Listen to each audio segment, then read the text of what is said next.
ကံကောင်းအောင်လုပ်ဖို့ဆိုဒီမှာကိုယ်တိုင်ကရှင်တဲ့ကအမုန်းကင်းပြီးတော့မေတ္တာဘာဝနာတွေမြတ်မြတ်ပွားပြီးတော့လုပ်မယ်ဖရာကိုအာရုံပြုပြီးတော့မေတ္တာတွေဘာဝနာတွေပွားမယ်ဆိုလို့ရှိရင်ကံကောင်းလာမှသိကြတယ်မေတ္တာပို့မယ်အမြတ်တမ်းပေးဝေမယ်အားလုံးနဲ့မိတ်ဆွေတွေဖြစ်မယ်အရာရာမှာစိတ်ကြည်နူးမှုတွေရလာတဲ့အခါကိုတွေးတာတွေကိုကြံတာတွေကိုလှုပ်တာတွေလည်းလမ်းမှန်ပေါ်ရောက်လာနိုင်အဲ့ဒါလို့မဟုတ်ဘူးကံကောင်းအကြောင်းမလားမကောင်းတာတွေနဲ့တွေ့စိတ်ကညစ်ဆိုပိုးဆိုးတာအဲ့ကြလို့ရှိရင်ပိုးဆိုးသွားနိုင်တယ်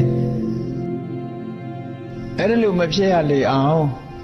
ဘယ်သူပဲဖြစ်ဖြစ်ကံကြမ္မာရဲ့အလှည့်အပြောင်းကံကောင်းတဲ့အခါကောင်းတယ်မကောင်းတဲ့အခါမကောင်းဘူးမကောင်းတဲ့အခါမှာကောင်းအောင်လုပ်ဖို့လုပ်ကြီးရတော့အဲ့ဒီနည်းပဲ